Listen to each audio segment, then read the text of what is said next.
welcome to the Tom's Guide Arcade Racing Special. I'm your host, George Jimenez, joined by Adam Ismail, and today we're going to be showing you the ropes with F1 2018 for a little bit. This is a game that just came out recently, Sim Racer F1 Formula 1 real-time racing. Are you ready for this, George? You've said a lot of things. Yeah. And that cockpit controller looks like a weird, N-gauge. Yeah, there are a lot of buttons on this thing, aren't there? Because Formula 1 is a very complicated form of racing. But yeah, so what we're actually doing right now is we're in the career mode, and I've created a driver who is named Adam, nice. Believe it or not. Yeah. And we're just going to walk you through some of the cool features about this game. I really like racing games. I'm really serious about my racing games. So I'm aware. Yeah. So and F1 is a lot of fun because it's not only a really good racing game, like in terms of the driving, but also like it's super in depth. Like this might be the most faithful sports game I've ever played, to be brutally honest.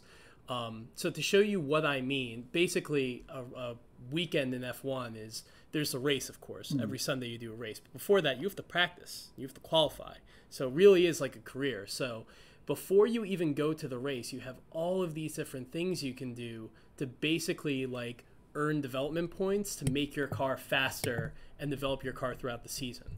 So for example, I'm going to do this one, which is basically you'll pretty much get the hang of it as soon as you see it, but it's a way to learn the track, which is really key because if you don't really know what track you're on or where the braking points are or where the corners are, you're really going to be screwed when you get out there. So they have all these little tools and things basically so that you can just be really fast and learn, which is the key, is practicing in a game like this. You don't just get out on the track and do well immediately.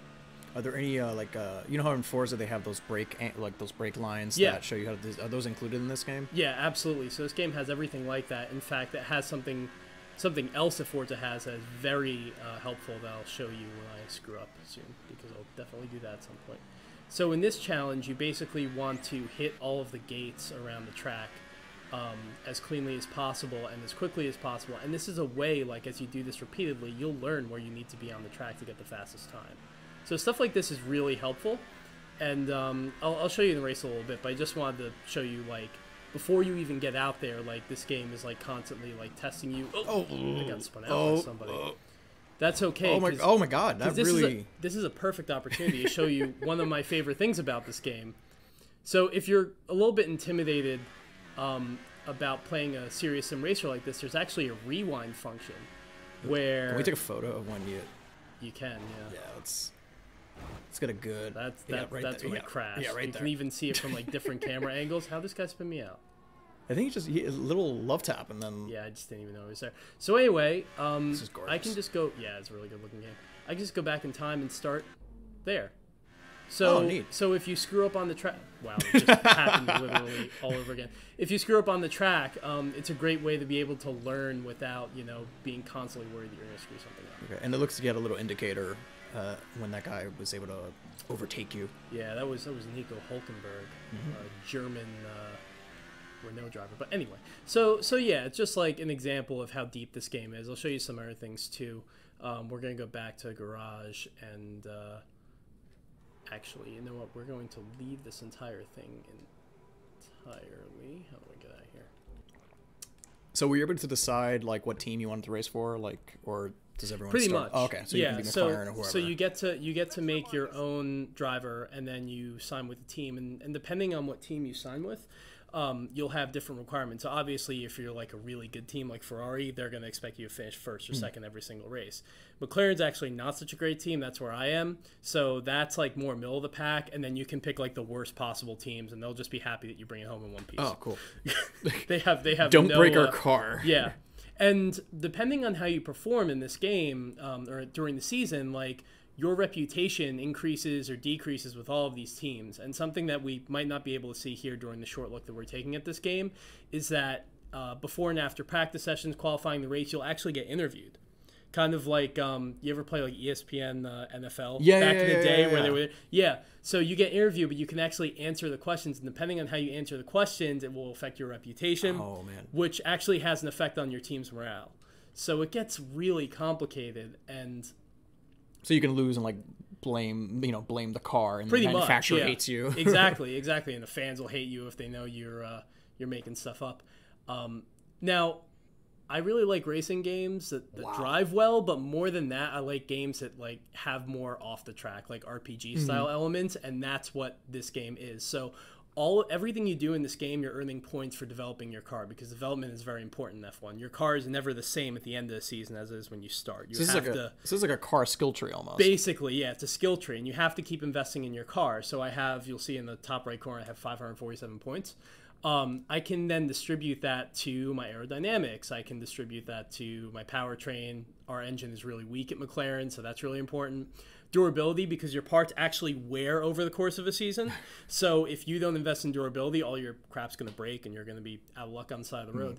And you can invest in these changes, right? And then they can fail, and you'll need it says you'll need 3 weeks to develop. Well, if they fail halfway through, you'll need another week or two. So it's really complicated. So in that situation, would they eventually develop? It might just take longer. Well, you have to invest in them a little bit more. So you might need to spend another 200 points just to get it right. And every team has their kind of strengths and weakness and their focuses, or is this just kind of a general? No, it's actually not general. So every team, which is true of F1 in the real world, every team has its different strengths and weaknesses, so they all have slightly different skill trees. So this skill tree is designed basically to pinpoint the areas in which McLaren is weakest.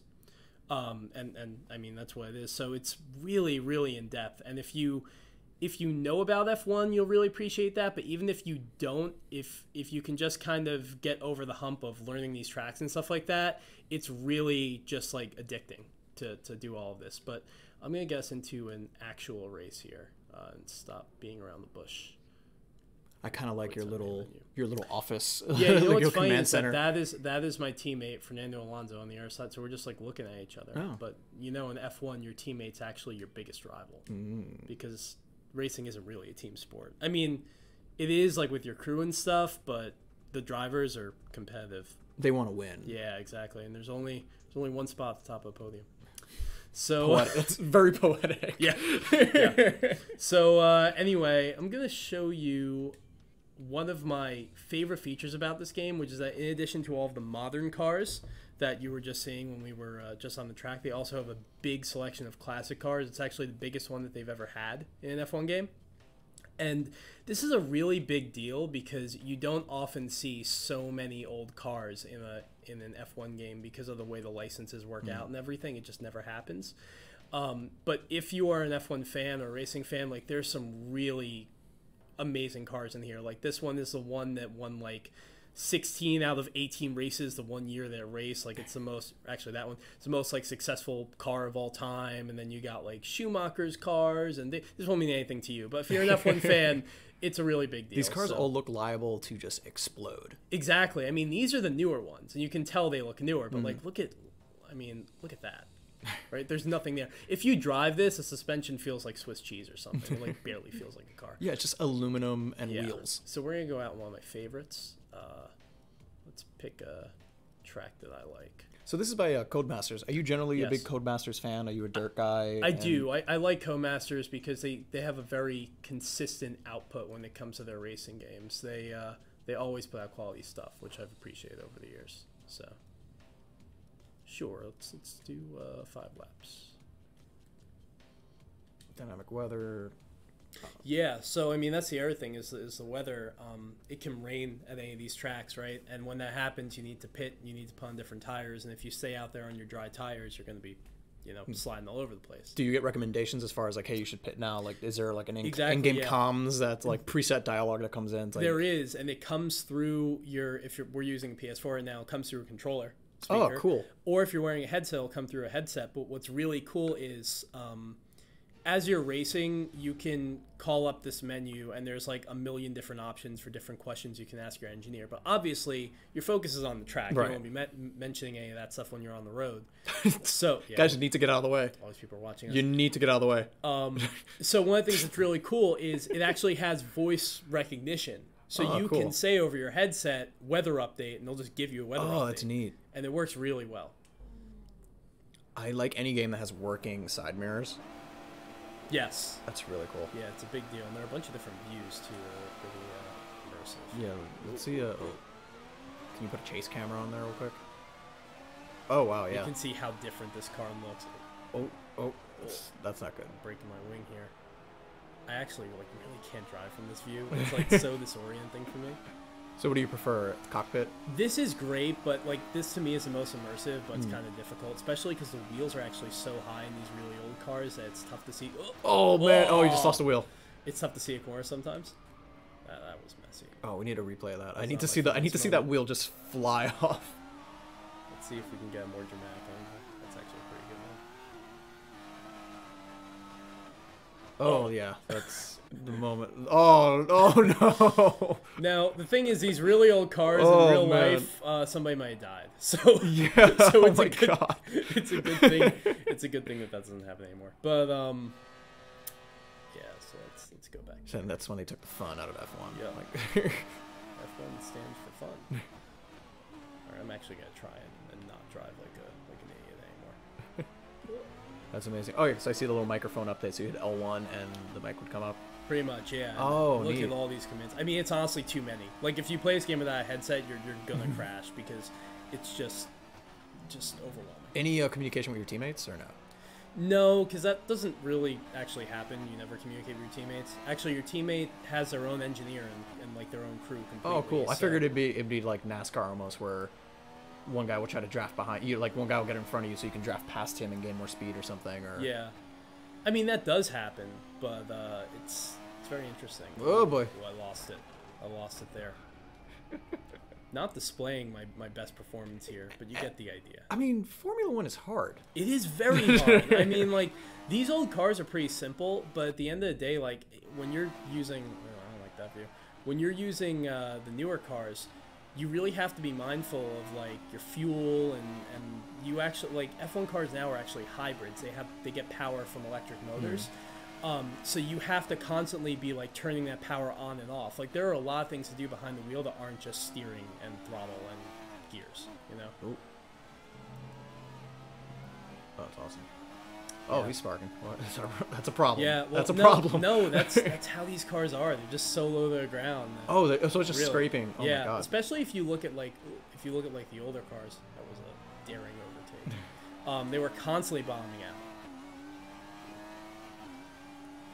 So yeah, we'll do another lap here. That's a good view. I like that. But yeah, I mean, I also think this game is like really good looking, and it's also at 60 frames per second. It run like I haven't really seen one example of gameplay where it like stuttered or didn't run very well or anything like that. Just really quality product all around. So you recently wrote a piece for TomSky.com. You should probably read. Really displaying your affection for this game. Yeah, so we do the series on Tom's Guide, but like everyone does, it's not just a gaming thing. That's like what I love. So last week we were talking about it, and I was like, I want to do one about F1 because I really got into this game, and I'm a huge F1 fan, but I've gotten like really into the sport this year, especially. So this game is like it came at the perfect time for me, And like I said, if you're a fan, it's like super in depth and you'll enjoy it. But I think even if you're not a fan and you maybe have some passing interest in motorsports, there's a lot of depth here for you too. Yeah. So if you're a new player, so you have like a passing interest in Formula One, how is it to kind of get someone onboarded? Like, can someone like me who's never played an F1 game get into this and like kind of get the basics down? Yeah, I mean, here's the thing. It is a sim racer, so if you're expecting like Burnout or Forza Horizon or something like that, it's not going to be that easy going. That said, you have a ton, and I'll show you here, you have a ton of options in the gameplay settings, or rather the assists, to make the game as easy or difficult as you want. There's actually a difficulty slider that goes from 0 to 100. Oh, cool. So you can make the competition as difficult as you want, change the braking assist so it can brake for you, anti-lock brakes, traction control so you're not sliding all over the place, that racing line that you were talking about so you know where to brake, and just a ton of different assists and things to make the game exactly suited to your style. Oh, okay. So you can engage with how much of a sim you want this to be. Right, and So- you can do it all like while you're playing the game too. Like we're in the middle of a race and we're able to just change things, which is pretty good. That's neat. So yeah, I mean, I'd really say that like I know it looks intimidating, and I'm sure some will be scared off by the depth here. But if you are interested in racing, it really is like a full stop solution. No matter what you're looking for, this game has it. And this was a good year for racing games for you.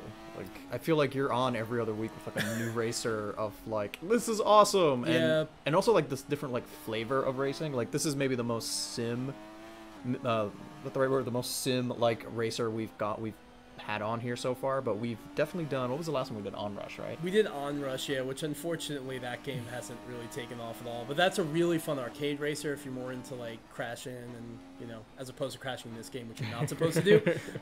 That's a really fun game. And Burnout came out earlier this year too, the remastered version of that. And then next month we get Forza Horizon 4, which is going to be awesome. I can't wait for that. That honestly is probably my the game I'm most excited for this year in terms of racing games. So, any other thing you want to show us while we're here? No, I mean I think that seems like a good place. I parked it right next to the tire wall. The marshals can easily get to my car. Look, they're right there. We need to take a good dramatic picture of this. I like ending these with a good pic. I don't know if I can do that. You had a photo mode in there before. There is a photo mode, but I actually haven't played with it. That was a nice. That was a good slide. I actually really like that slide. Yeah. All right, let's see what we can do here. I have not played around with this. Also, the fact that no one is paying attention to the car that just slammed into a wall. Well, you know, it's a little disturbing. It's a very complicated. Yeah, there's a lot of action on track. So camera roll. Yeah, there we go. Oh, okay. I like that little Dutch tilt. That works. This is actually kind of difficult right now. Well, it's too much pressure. Yeah. What kind of? I just want like a good effect. Like, hey, oh, there we go. That's the one. Lines? No, we don't do that. That's a good overlay. Environment. Oh, we can change the time of day. Yeah, I like that. Cool. Ooh, that's really bright outside. Perfect. Ooh, that's like really sad looking. Yeah, take it. How do I do that? Triangle. Oh, that removes it. Right there. All right. And then now you screenshot it. Yeah. All right. Well, this was F1 2018 by Codemasters. It's available now. Yep. On all platforms, right? Yep. PS4, Xbox, PC. And thank you so much, Adam. I'm sure you'll be back with another racing game soon. I was Jesse Meadows. This was Adam Ishmael, and we'll see you next time on Tom's Guide Arcade. Thanks. Bye.